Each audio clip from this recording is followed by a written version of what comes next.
Man, I've been great. Thanks for having me. Well, I appreciate a couple moments. And, the first thing I think of, one win, and this will most likely set you up with a mandatory world title bout against Valdez. I'm just curious. Let's go back before we look ahead. You actually, you gave up boxing for a couple years, did you not? Yeah, I did. I did at a certain point when I just started getting rolling. I was just getting the amateurs rolling, and they called me up. Matter of fact, the first month I quit, they called me up, and, hey, we want to invite you to Colorado Springs for a training camp, the USA Boxing. Sure. And I was like, man, I'm not even training. They called me the next month. I said the same thing, and that was it. I never heard from them again. Wow. Did that discourage you? Is that one of the reasons where you... No, actually, it was always in the back of my mind. And, when I came back, I returned, so obviously it didn't fall far away from me.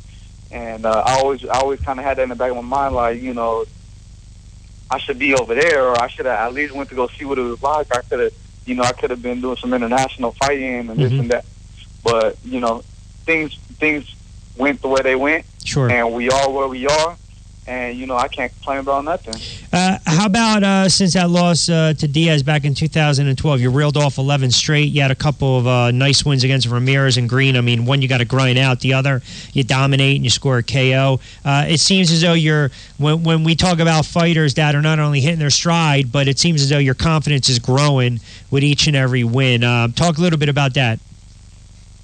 Well, like we were just saying, the amateur kind of fell short, the amateur career. So, I had to kind of get my experience as a pro and, build my resume here and, taking challenges here and there and just, I continued to grow and I just, didn't go in expecting nothing. I just, went in with an open mind and ready to fight. Now, you're still trained by... Are you still trained by Ray Woods? Yes, sir. Okay, so for those that are tuning in or listening, of course, Ray Woods, the stepfather of a great Sacramento champion, Diego Chico Corrales. I watched a little bit of film on you, and your style is... It's just an attacking style. Have you learned to just kind of pace yourself a little more and kind of adapt to your opponent before you just kind of come in with that hard charge and style? Well, yeah, we got these 8-round fights in, and we've been the distance, and just those are great experiences to learn how to pace and do what you got to do through the rounds, because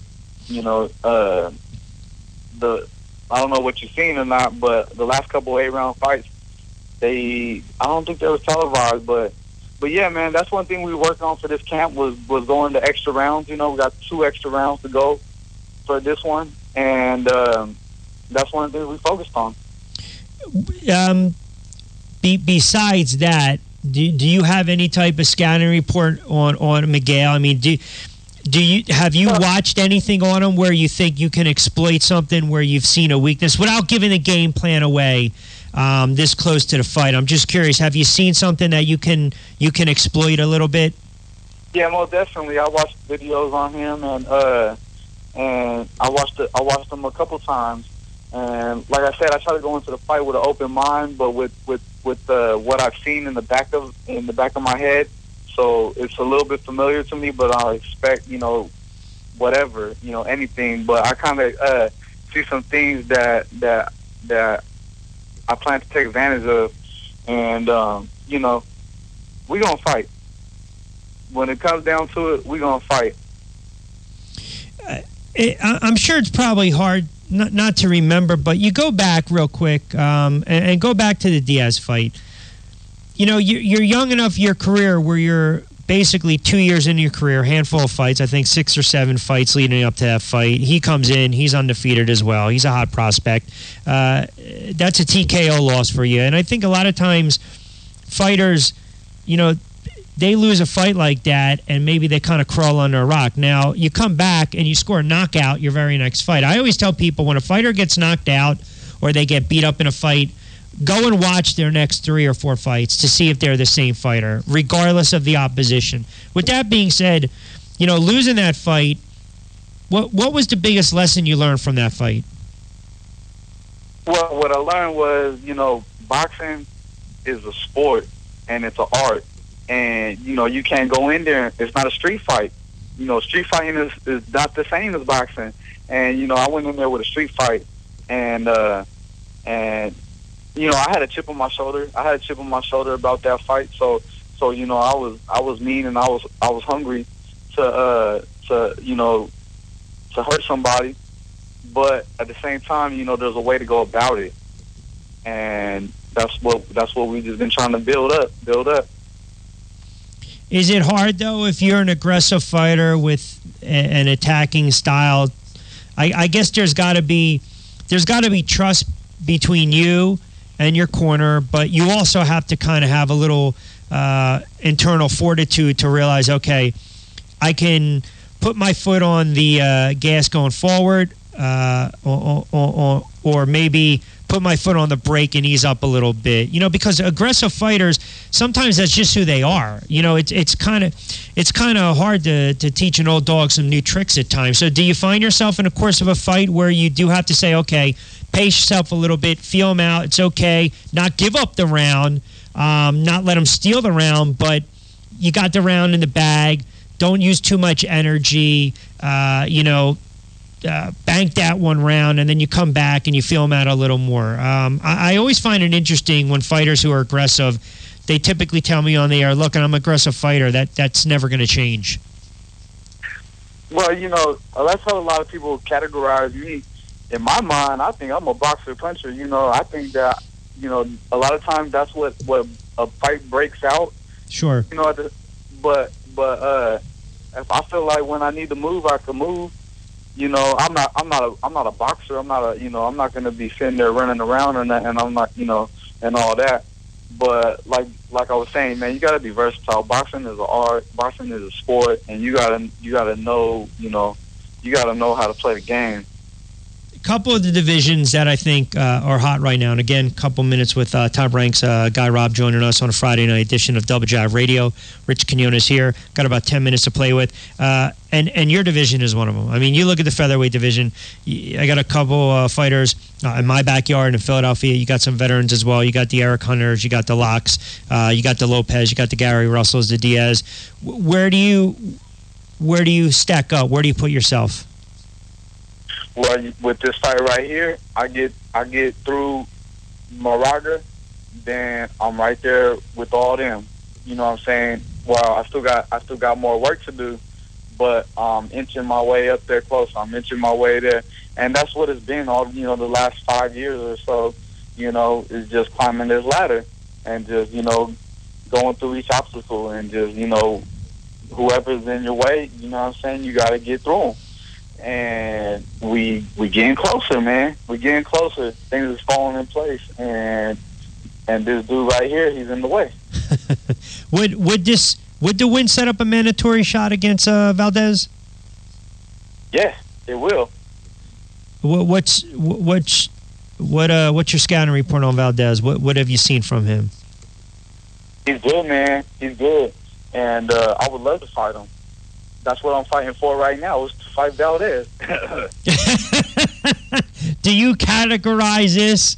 And it's not a softball question, but it's probably an obvious answer. I mean, is this the biggest fight of your career? I mean, do you consider this a career-defining fight? Well, I've heard that the last couple weeks, and it's true. It's the biggest fight of my career, but at the same time, it's like, this is what I do. I train, I fight, So to me, it's like we getting ready for it's another fight coming up. This is what we've been doing. It's not a whole lot different than the other ones. The other guys I got ready for, I wanted to destroy them. So, just because we're getting further along, or we're getting closer to these big names, still the same objective. Yeah, and I know you had that. You mentioned too your amateur record. I mean, you look at it. 2008 ringside national champ, 125. U.S. national champ, bronze medalist. So the pedigree was there.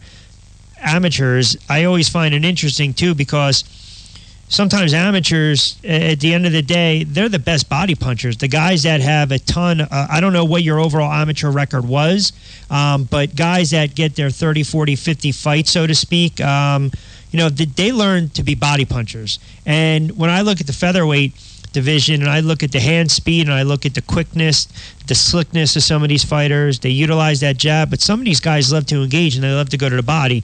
I do my research. It's because a lot of them had an extensive amateur record. So, with that being said, it does seem like your style has translated nicely to the pros, because a lot of times you don't see it sometimes, right? You don't see it sometimes with amateurs where you say to yourself, good amateur fighter, but they don't have a pro style. It seems as though your style is conducive for the pros.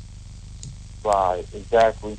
Well, they switching things up now. They're doing the pro scoring. They're not doing the point system or whatever, that, the button click or whatever. And I think a lot of times the body shots wasn't getting in the click. And I think that was partial to do with some of it. But, yeah, man, the body, the head will fall. Yeah, I was just going to say that, absolutely. Listen, before I let you get out of here, so what can we expect August 27th? You can expect fireworks. You can expect Guy Robb to be victorious. Wait, what? One more time? Go ahead, say that again. Expect fireworks and Guy Robb to be victorious. Victorious. All right, listen.